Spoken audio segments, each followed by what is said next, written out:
Bapak dan Ibu, apakah Anda mendambakan usia senja yang bebas nyeri dan penuh aktivitas? Jika iya, Anda berada di tempat yang tepat. Apa kabar semuanya? Terima kasih banyak sudah bergabung, dan bagi Anda yang baru pertama kali mampir, selamat datang di Lansia Wajib Sehat, sumber terpercaya untuk hidup sehat dan bahagia di masa tua.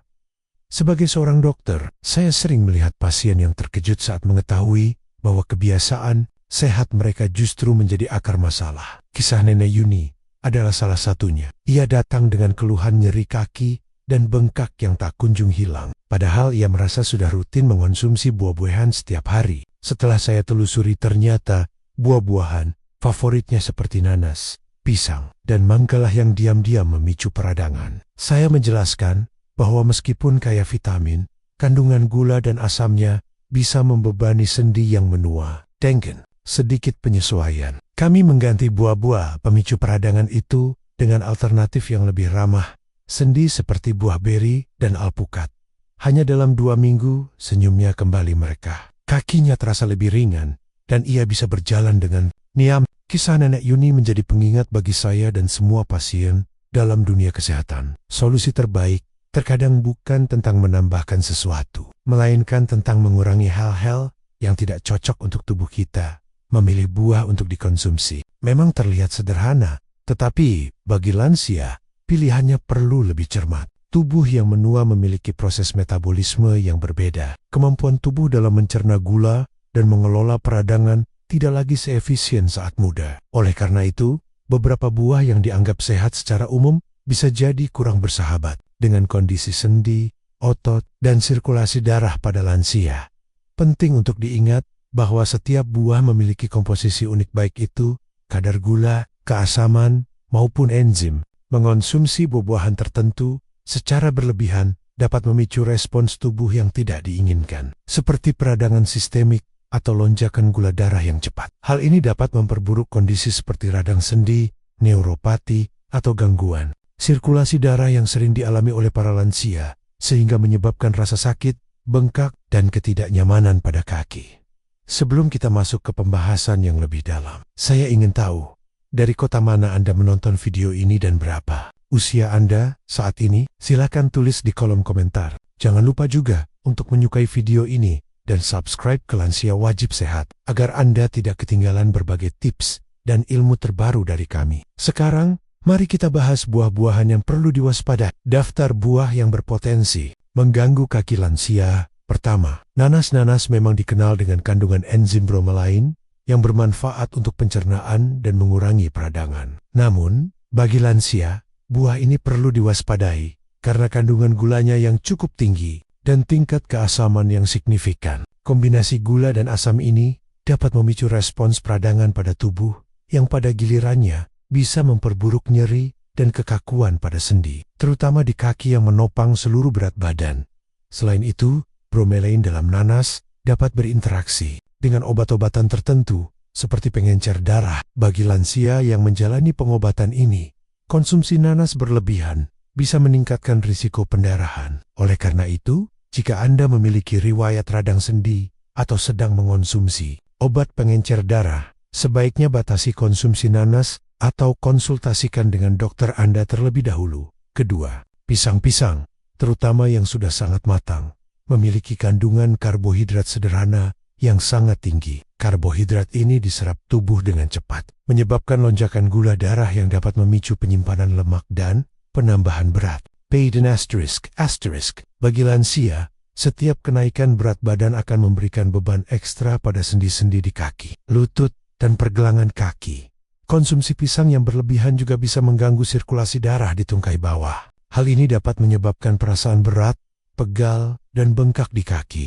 Meskipun pisang memberikan dorongan energi instan, energi tersebut seringkali cepat habis dan diikuti oleh rasa kelelahan yang lebih parah. Jika Anda tetap ingin mengonsumsi pisang, pilihlah yang masih agak hijau atau kurang matang untuk mengurangi kandungan gulanya. Ketiga, anggur-anggur sering dianggap sebagai camilan sehat. Tetapi buah-buahan kecil ini menyimpan bahaya tersembunyi pada kandungan fruktosanya yang tinggi. Fruktosa di metabolisme di hati dan, jika berlebihan, dapat diubah menjadi asam urat. Kadar asam urat inilah yang menjadi pemicu utama gout atau radang sendi yang sangat menyakitkan, terutama di jempol kaki dan lutut. Bahkan, jika Anda tidak menderita gout, kelebihan fruktosa dapat menyebabkan peradangan kronis di seluruh tubuh, termasuk sendi di kaki. Karena ukurannya yang kecil, sangat mudah untuk mengonsumsi anggur melebihi porsi yang wajar, sehingga asupan gula menjadi berlebihan dan membebani sistem metabolisme tubuh lansia. Keempat, semangka-semangka memang sangat menyegarkan dan menghidrasi, tetapi kandungan gula alaminya sangat tinggi dan memiliki indeks glikemik yang tinggi. Hal ini berarti semangka dapat menyebabkan lonjakan gula darah yang sangat cepat. Lonjakan gula darah ini dapat memperburuk peradangan yang sudah ada di kaki dan seluruh tubuh. Selain itu, meskipun mengandung banyak air, semangka bisa memicu retensi cairan pada beberapa lansia yang bisa memperparah pembengkakan di pergelangan, kaki, lutut, dan kaki. Lonjakan glukosa yang sering terjadi juga memicu stres oksidatif, yang seiring waktu dapat merusak pembuluh darah dan saraf di kaki. Jika Anda ingin mengonsumsi semangka, batasi porsinya dan jangan mengonsumsinya setiap hari. K5. Jeruk-jeruk dikenal sebagai sumber vitamin C yang baik, tetapi kandungan asam sitratnya sangat tinggi. Bagi lansia yang sudah memiliki masalah persendian seperti radang sendi, asam sitrat ini dapat mengiritasi tulang rawan yang sudah melemah, menyebabkan kekakuan dan nyeri. Peradangan ini bisa terasa sangat menyakitkan. Selain itu, gula yang terkandung dalam jeruk, terutama dalam jus jeruk kemasan, dapat mengganggu kadar insulin dan memicu peradangan sistemik. Peradangan ini seringkali menyerang tubuh bagian bawah, menyebabkan rasa tidak nyaman dan nyeri pada kaki dan pinggul. Daripada jus kemasan, lebih baik konsumsi jeruk utuh dalam porsi kecil dan sesekali. Keenam, apel hijau. Apel hijau mengandung asam malat yang bermanfaat, tetapi dalam jumlah berlebihan bisa sulit diproses oleh sistem pencernaan lansia. Hal ini dapat meningkatkan peradangan, terutama bagi mereka yang menderita radang sendi atau nyeri. Apel hijau juga mengandung gula alami yang dapat mengganggu keseimbangan insulin. Mengonsumsinya mentah tanpa serat atau protein juga dapat menyebabkan lonjakan gula darah yang lebih cepat. Lonjakan ini bisa mengurangi pasokan oksigen ke otot, yang berujung pada kelelahan dan nyeri pada kaki. Jika Anda ingin makan apel, pilihlah varian yang lebih manis dan konsumsilah dengan porsi yang wajar. Ketujuh, mangga. Mangga adalah buah tropis yang lezat, namun kandungan gulanya sangat tinggi. Satu buah mangga berukuran sedang bisa mengandung hingga 45 gram gula. Karena tubuh lansia memproduksi lebih sedikit insulin dan lebih lambat membersihkan glukosa, konsumsi gula yang tinggi ini dapat menyebabkan peradangan berkepanjangan pada jaringan lunak di sekitar lutut, pergelangan kaki, dan pinggul. Tingginya kadar gula juga dapat mengiritasi saraf yang berpotensi memperburuk gejala neuropati seperti kesemutan atau rasa terbakar di kaki. Pilihlah mangga yang masih sedikit keras dan batasi porsinya. Lebih baik mengonsumsinya sebagai camilan sesekali, bukan sebagai bagian dari menu harian. Kedelapan, durian. Siapa yang bisa menolak godaan durian? Namun, buah ini memiliki kandungan gula dan lemak yang sangat tinggi. Bagi lansia, konsumsi durian berlebihan bisa menyebabkan lonjakan gula darah yang ekstrem dan penambahan berat badan yang cepat. Yang keduanya akan memberikan tekanan berlebih pada sendi-sendi di kaki. Selain itu, kandungan sulfurnya dapat memicu rasa panas dalam tubuh dan memperburuk peradangan. Durian juga bisa membebani kerja ginjal dan hati. Oleh karena itu, nikmatilah durian sesekali saja dan dalam porsi yang sangat kecil, seukuran 1 atau 2 biji saja. Kesembilan, buah tin fig. Buah tin kering seringkali dianggap camilan sehat, tetapi perlu diingat bahwa proses pengeringan meningkatkan konsentrasi gulanya secara drastis. Kandungan gula yang sangat tinggi ini dapat memicu lonjakan insulin dan peradangan, mirip dengan efek mengonsumsi permen. Jika dikonsumsi berlebihan, buah tin bisa memicu nyeri sendi pada lansia.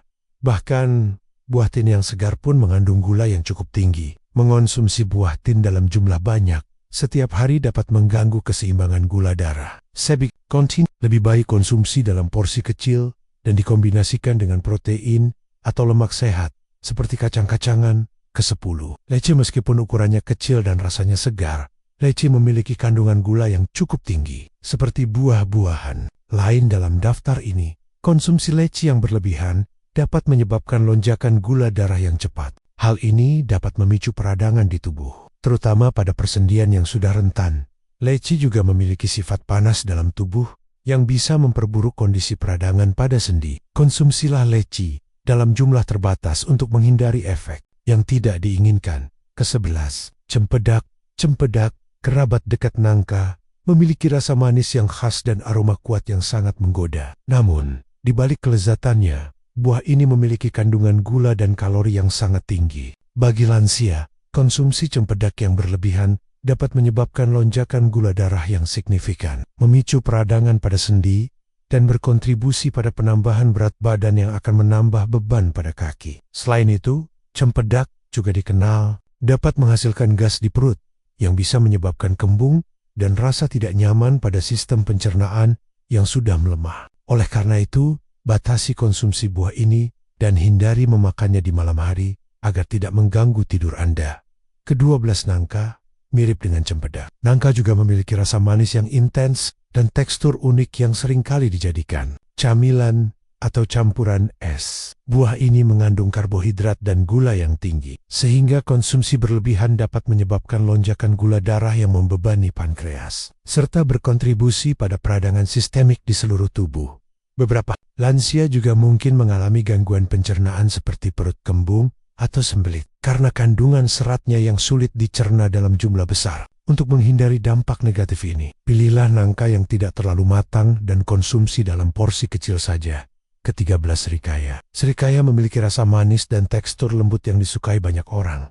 Seringkali disebut sebagai buah krim. Namun, buah ini memiliki indeks glikemik yang tinggi, yang berarti dapat menyebabkan lonjakan gula darah yang cepat setelah dikonsumsi. Lonjakan ini dapat memperburuk peradangan pada sendi yang sudah rentan dan mengganggu keseimbangan insulin dalam tubuh. Meskipun serikaya mengandung nutrisi penting, kandungan gulanya yang dominan membuatnya kurang ideal untuk konsumsi harian bagi lansia, terutama yang memiliki riwayat diabetes atau radang sendi. Konsumsilah buah ini sesekali saja sebagai camilan, bukan sebagai menu utama untuk menjaga kadar gula darah tetap stabil. Bagaimana, Bapak dan Ibu? Apakah Anda terkejut dengan informasi ini? Mungkin selama ini Anda mengonsumsi buah-buahan tersebut tanpa menyadari dampaknya. Tapi jangan khawatir, ini bukan tentang melarang, melainkan tentang memilih dengan bijak. Sudah saatnya kita mengubah kebiasaan. Saya mengajak Anda untuk mulai memperhatikan sinyal dari tubuh. Rasakan, apakah setelah mengonsumsi buah tertentu, kaki Anda terasa lebih ngilu, bengkak, atau pegal? Jika ya, mungkin itu tanda bahwa tubuh Anda tidak cocok dengan buah tersebut. Ini adalah cara tubuh berkomunikasi dengan Anda. Mari kita hindari kebiasaan buruk mengonsumsi buah-buahan pemicu peradangan ini secara berlebihan. Daripada mengandalkan buah-buahan manis, pilihlah alternatif yang lebih ramah sendi. Tentu, ini penjelasan yang lebih detail dan menarik untuk setiap poin di atas. Mari, kita hindari kebiasaan buruk mengonsumsi buah-buahan pemicu peradangan ini secara berlebihan. Daripada mengandalkan buah-buahan manis, pilihlah alternatif yang lebih ramah sendi yang bisa Anda masukkan ke dalam menu harian Anda. Ini dia, buahnya pertama, buah beri stroberi. Blueberry, raspberry, buah-buahan kecil ini adalah pahlawan bagi sendi Anda. Mereka kaya akan antioksidan, terutama flavonoid, yang berperan aktif dalam melawan peradangan di seluruh tubuh. Dengan kandungan gula yang rendah, buah beri tidak akan menyebabkan lonjakan gula darah yang bisa memicu nyeri sendi. Menambahkan segenggam stroberi atau blueberry ke dalam yogurt atau oatmeal Anda adalah cara yang lezat dan ampuh untuk menjaga kesehatan sendi. Kedua, alpukat. Alpukat adalah pelumas alami untuk sendi Anda. Buah ini dipenuhi dengan lemak tak jenuh tunggal yang sehat, yang terkenal memiliki sifat anti-inflamasi yang kuat. Lemak ini membantu melumasi sendi Anda dari dalam, mengurangi kekakuan, dan membuat gerakan lebih lancar. Selain itu, alpukat juga kaya akan vitamin E, yang melindungi sendi dari kerusakan akibat radikal bebas. Cobalah tambahkan irisan alpukat ke dalam salad atau oleskan pada roti gandum untuk mendapatkan manfaatnya. Ketiga, pepaya. Selain rasanya yang manis dan segar, pepaya mengandung enzim hebat bernama papain. Enzim ini tidak hanya membantu melancarkan pencernaan, tetapi juga memiliki kemampuan untuk mengurangi peradangan. Bagi Anda yang sering merasa bengkak di kaki, pepaya bisa menjadi penolong. Dengan sifat anti-inflamasi dan antioksidannya, pepaya membantu menenangkan peradangan di jaringan lunak sekitar sendi Anda. Keempat, ceri, terutama ceri asam, adalah salah satu buah terbaik untuk mengatasi nyeri sendi. Penelitian telah membuktikan bahwa kandungan antosianin dalam ceri dapat secara efektif mengurangi nyeri dan peradangan, menjadikannya pilihan yang sangat baik bagi penderita radang sendi. Jika Anda kesulitan menemukan ceri segar, jus ceri asam tanpa tambahan gula juga bisa menjadi pilihan yang sangat baik. Kelima, pir. Pir adalah buah dengan kandungan serat tinggi yang sangat bermanfaat. Seratnya membantu memperlambat penyerapan gula ke dalam aliran darah, sehingga mencegah lonjakan insulin dan peradangan. Ketika dikombinasikan dengan makanan berprotein atau berserat lain, pir dapat membantu menstabilkan gula darah Anda sepanjang hari. Ini adalah pilihan yang cerdas untuk camilan sehat di sore hari.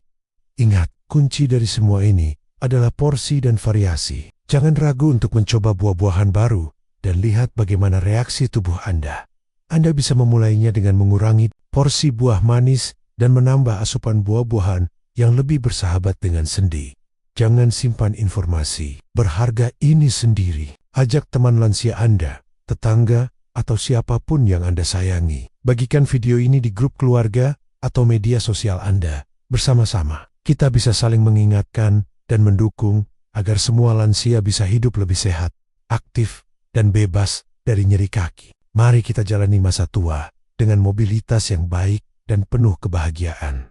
Terima kasih sudah menonton video ini sampai habis. Jika Anda merasa video ini bermanfaat, jangan ragu untuk like video ini. Tinggalkan komentar di bawah dengan pertanyaan atau pengalaman Anda. Dan pastikan untuk subscribe ke channel Lansia Wajib Sehat, agar Anda selalu mendapatkan informasi kesehatan terbaru dari kami. Sampai jumpa di video berikutnya.